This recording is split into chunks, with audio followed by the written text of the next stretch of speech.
सध्या प्रचंड पाऊस सुरू आहे, आपत्कालीन स्थिती दिसून येते. तुम्ही रिव्ह्यू घेताय आपत्कालीन कक्षाचा मुख्यमंत्री म्हणून, आता सध्याची परिस्थिती नेमकी काय? मला असं वाटतं की आता बऱ्यापैकी कंट्रोलमध्ये आलेली आहे. तरी काही भागात पाऊस अजूनही जोरात चालू आहे, काही भागात आजही रेड अलर्ट आहे. पण मला असं वाटतं आपत्ती व्यवस्थापनाच्या संदर्भातले ज्या काही काळजी त्या ठिकाणी घ्यायची आहे, म्हणजे काही ठिकाणी एनडीआरएफ, काही ठिकाणी एसडीआरएफ तैनात करून ठेवणं हे देखील झालेलं आहे. जिथे इशारा पातळीच्या वर नद्या गेलेल्या आहेत त्या ठिकाणी विसर्ग वाढवून किंवा जी काही धरणं आहेत त्या धरणांवरनं त्याचं मॅनेजमेंट करण्याचा प्रयत्न चाललेला आहे. आणि वेगवेगळे राज्यांशी देखील आपण चर्चेमध्ये आहोत आणि आपल्याला त्यांचं कॉपरेशनही मिळत आहे. त्यामुळे तेही आपल्या विनंतीप्रमाणे विसर्ग वाढवता आहेत. अजून जास्त विसर्ग वाढवण्याची आवश्यकता पडली तर आपण त्यांना पुन्हा विनंती करू. दोन ठाकरे एकत्र आल्यावरती मुंबईत पतपेढीची एक निवडणूक झाली आहे बेस्टच्या, आणि त्याच्यामध्ये निकाल जो आहे तो त्यांच्या विरोधामध्ये लागलाय. कुणाच्या बाजूने लागलाय हा भाग जरी सोडला टीका होते आता ठाकरेंवर, दोन्ही भाऊ एकत्र येऊन सुद्धा. पहिल्यांदा तर माझं हे मत होतं की अशा प्रकारच्या निवडणुकीचं राजकीयकरण करण्यात येऊ नये. ही पतपेढीची निवडणूक आहे, पण त्यांनीच त्याचं राजकीयकरण केलं.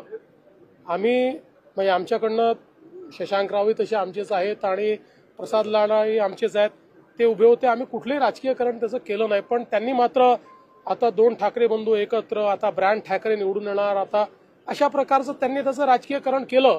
पण ते काही लोकांना आवडलेलं दिसत नाही. त्याच्यामुळे त्यांना एकही जागा त्या ठिकाणी मिळालेली नाही. एक प्रकारे म्हणजे या निवडणुकीत तरी त्यांना रिजेक्ट केलेलं आहे, अशा प्रकारे त्या ठिकाणचं चित्र आहे. अर्थात मी पुन्हा सांगतो की मला याचं काही राजकीयकरण करायचं नाही. जनता वसाहत झोपडपट्टी पुनर्विकास योजनेच्या नावाखाली 750 कोटींचा टीडीआर घोटाळा उघडकीस आलेला आहे. सर, हिलटॉप हिलस्लोपचा जो टीडीआर द्यायचं प्रकरण पुण्यात जनता वसाहतीतलं झालंय, जिथे जागा जरी एक्वायर झाली तरी बीडीपीचा तो सगळा भाग असल्यामुळे, झोनिंग असल्यामुळे बांधकाम करता येत नाही. असं असताना सुद्धा 100% टीडीआर जो आहे तो दिल्याचं प्रकरण उघड झालंय. जवळपास 710 कोटी रुपये इतका टीडीआर तो कॅल्क्युलेट केला जातोय आजच्या घडीला. कोट्यवधी रुपयांचा घोटाळा आहे. तुम्ही याला स्थगिती द्याल किंवा? आता तरी माझ्याकडे याची पूर्ण माहिती नाही आहे. आपण निश्चितपणे मी याची माहिती घेईल आणि कुठेही काही बेकायदेशीर असेल तर ते थांबवण्यात येईल. भरपूर झाली आहे, शेतकऱ्यांचं प्रचंड नुकसान झालं आहे. फक्त आणखी बरोबर ठोस असं कोणीच मदत जाहीर केली नाही, शासनाने पण आणखी किती वाट पाहायची? मला असं वाटतं की कालच मी हे जाहीर केलेलं आहे की पंचनामे करून सगळ्यांना मदत केली जाईल.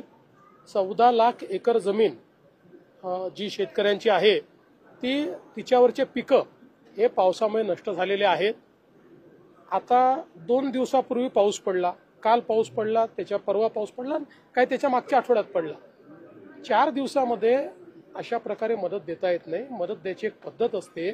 एनडीआरएफ मध्ये अशा प्रकारची मदत देण्याकरता पहिले त्या ठिकाणी पंचनामे करावे लागतात आणि त्या पंचनाम्यानंतरच ती मदत देता येते.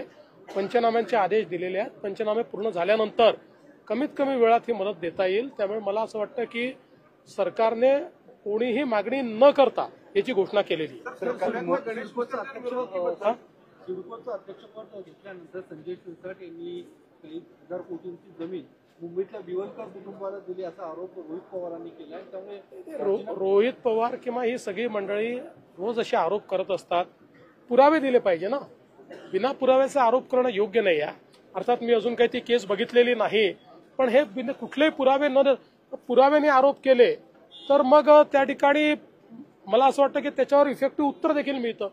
आता त्यांच्याकडे काय पुरावे आहेत आणि काय केस आहे मला पूर्णपणे माहिती नाही, पण बिना पुराव्याचे आरोप करत. पुण्यातल्या गणेश विसर्जन मिरवणुकीबद्दल अनेक बैठका प्रशासनाकडून पोलिसांकडून होत आहेत, पण एक वाक्य तर अजूनही होत नाहीये. विसर्जन मिरवणूक लवकर सुरू करावी अशी काही मंडळांची मागणी आहे. क्रम जो आहे तर त्याच्याबद्दल मला असं वाटतं की दरवर्षीच असे प्रश्न पुण्यामध्ये निर्माण होतात आणि मग पुणेकर आणि पोलीस मिळून ते प्रश्न सोडवतात. त्याच्याकरता मुख्यमंत्र्याला याची आवश्यकता कधीच पडली नाही आणि यावेळेस पडणार नाही. सर, काल